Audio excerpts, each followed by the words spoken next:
All right, this is the wrap up for the lab, part C, D, and E. Okay, hopefully you've sort of tried this yourself first before you watch me. Again, you can define this yourself. You can do the observations yourself from the video. So this is a single replacement reaction, which is pretty much exactly like we saw in the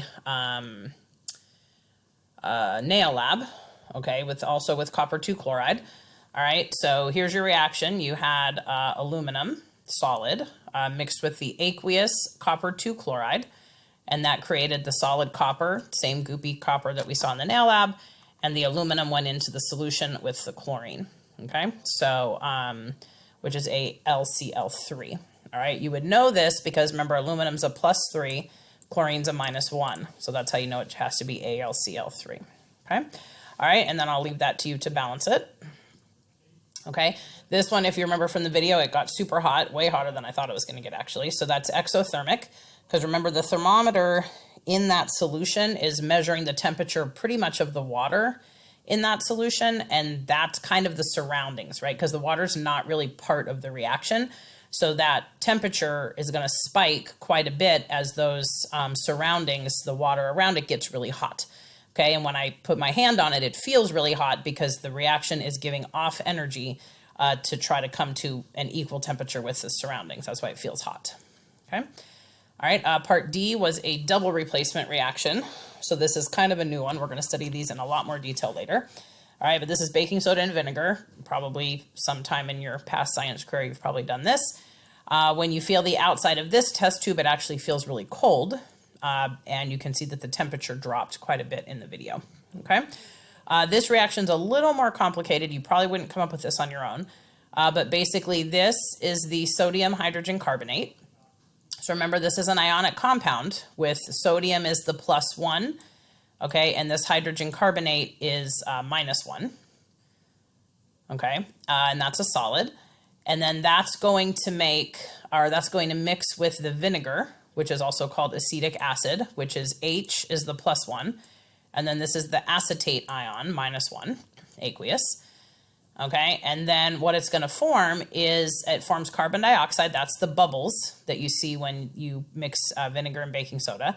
It creates some water in liquid form, and then the rest of the ions come out as sodium ions +1, and these acetate ions -1 that are then in the aqueous solution, okay?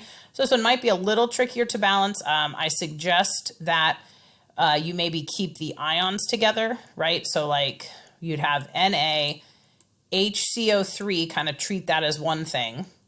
H, treat that as one thing, okay? Acetate, treat that as one thing, okay?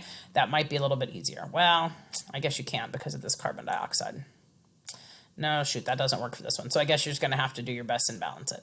Okay? All right, particle diagrams you can do, word equation you can do. Remember, this is sodium bicarbonate or sodium hydrogen carbonate. And this one you can call hydrogen acetate if you want, or it's called acetic acid or vinegar. Okay? All right, this one was an example of an endothermic pay me later because the reaction itself, it takes in energy, right? So that the surroundings feel cold to you and you see the temperature drop. When I measure the temperature of that water in solution, that's actually going to get lower, okay? Because that's taking energy in from the surroundings to try to equalize that temperature, okay? And then part E was a combustion reaction. Again, you can do this. All it was sparking a butane lighter. Not that exciting. All right, so this is a typical combustion reaction equation, right? You have some kind of hydrocarbon fuel usually. We're going to mostly focus on those, so C's and H's. And then you mix with oxygen gas because it burns in the air. All right, and it always is going to create carbon dioxide and water. Okay, and I just put it as gas because it's probably water vapor because you're not really going to see water liquid coming out of it.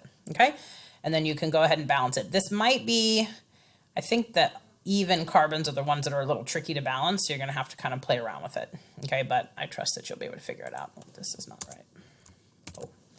Okay, all right. And then combustion reaction is exothermic. Basically, just remember combustion is always exothermic, right? It gives off energy. It's a burning process. It's a combustion, right? So that's always going to give off energy, and it will feel hot to the surroundings. All right, good luck. Contact me if you have questions.